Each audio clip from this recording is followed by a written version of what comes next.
Well, each Saturday night on this network, we have those adult conversations that you have at home with your family or with your friends, but you don't necessarily see them on television. Case in point, the discussion we had last Saturday night. When I said that word, I'm going to say it again, the N-word, I just wish, I hate saying the N-word. I think it takes the value out of what that word really means, especially when we're reporting it. And I don't care what color the reporter is. I think someone should say, that person calls someone nigger instead of saying the N-word, because I think it sanitizes it. Why did I say that? Because after, just about everybody jumped on the N-word bandwagon.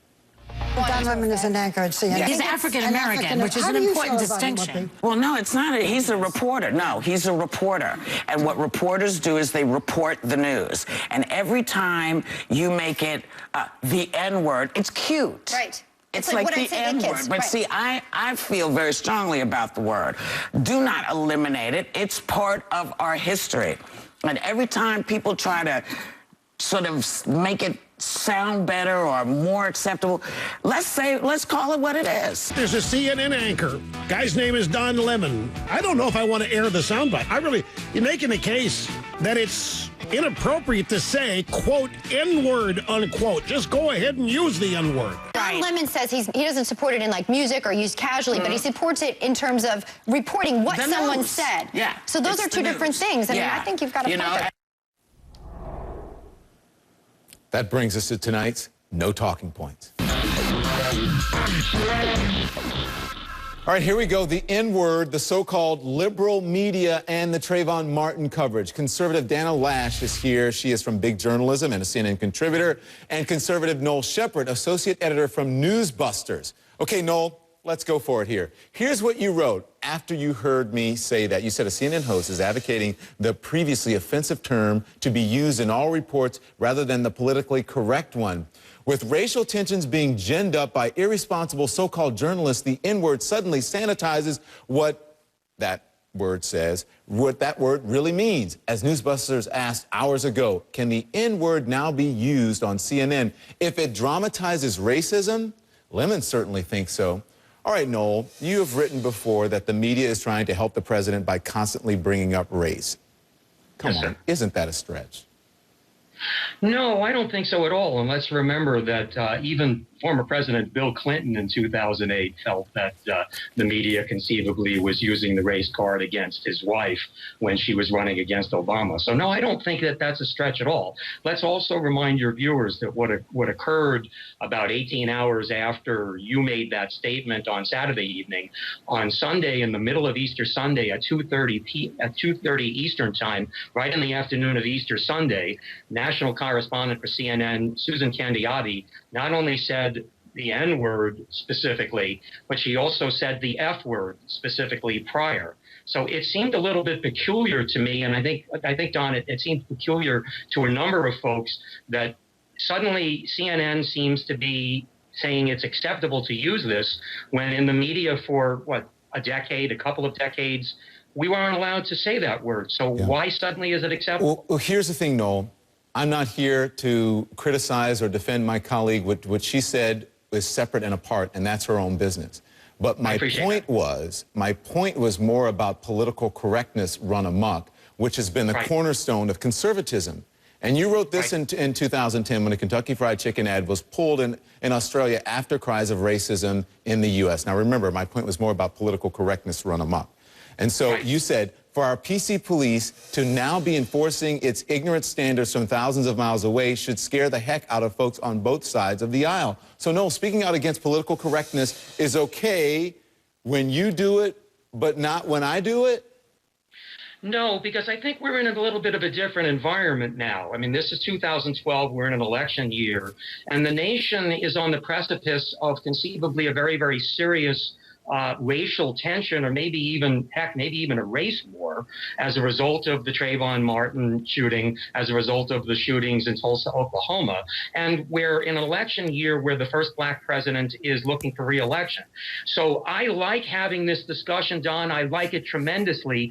I'm not sure right now, 7 months before an election, and in the midst of all of this racial strife as a result of Trayvon Martin, the Tulsa shootings, I'm not sure this is the right time. I think maybe we wait until after the election. Maybe we wait until after the trial is done and we know what the net result is from Florida. So I'm not sure it's the right time now. Well, it's interesting that it sounds like what you're saying is that we should pick and choose the topics rather than let the news dictate what the topics are. But here's my thing. I think I have to say a race war, I think that's a bit overblown. I don't think we're on the verge of any race war here. I think we're beyond that in the United States. But I'll get back to you, Noel, in just a second. If I may, Don, I saw Michael Eric Tyson on Face the Nation today. Dyson, excuse me. Dyson on Face the Nation today with Bob Schieffer, and he was saying that if Zimmerman is found innocent, there's going to be a lot of problems. There's going to be a lot of uprisings. Yeah. So listen, it's not just me that's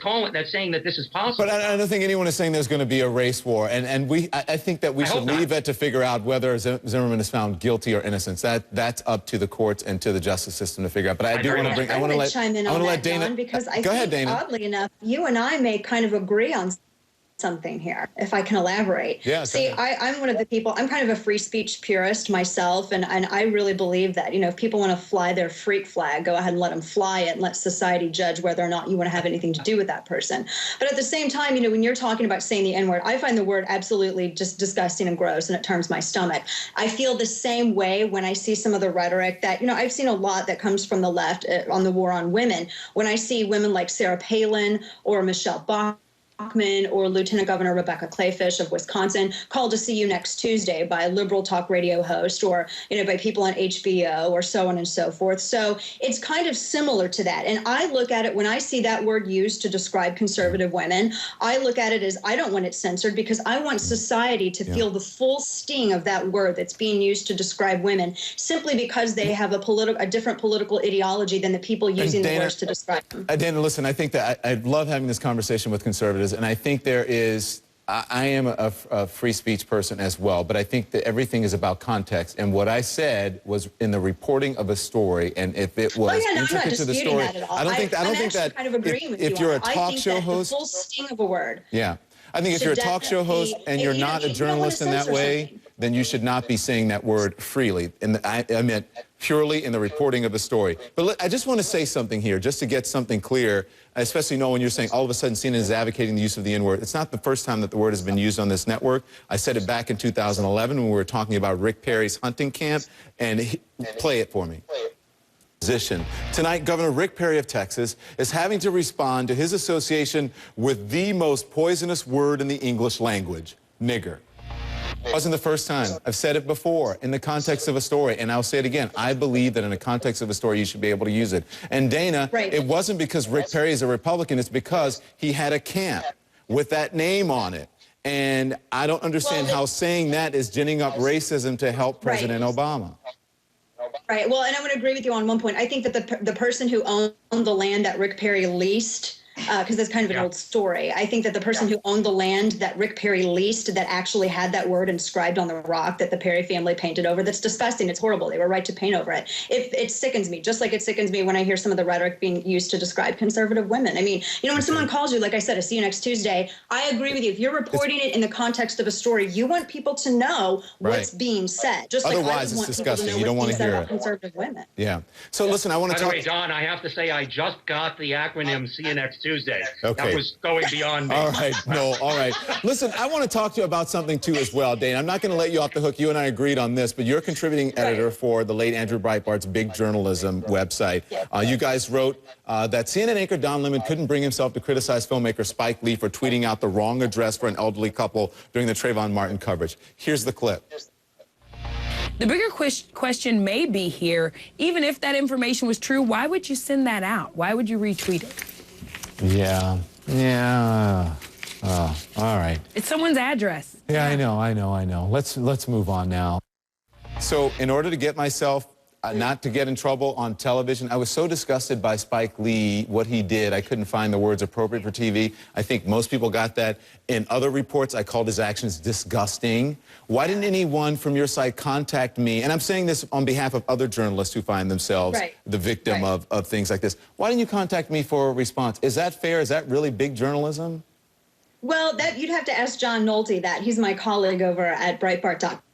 come, and he was actually the one who wrote that piece. And I just read it actually the other day. No offense to John, who may be watching, but because there's so many editors over there, I actually just read that the other day.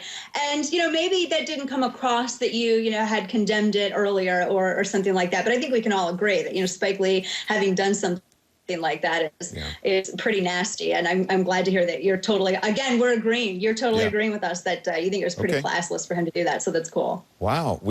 Why can't we all just get along? I'm converting you, Don. It's happening. No, and Dana, seriously, will you guys come?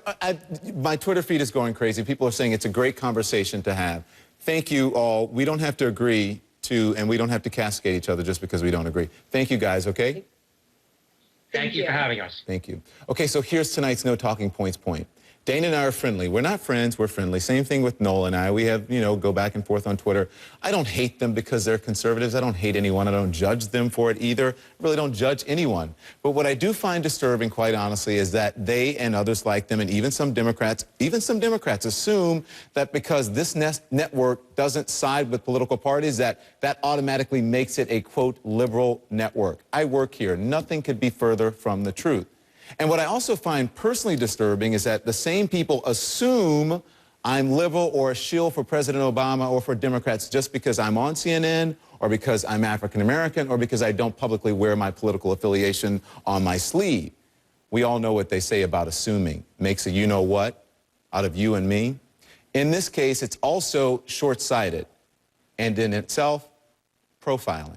And that's tonight's No Talking Point.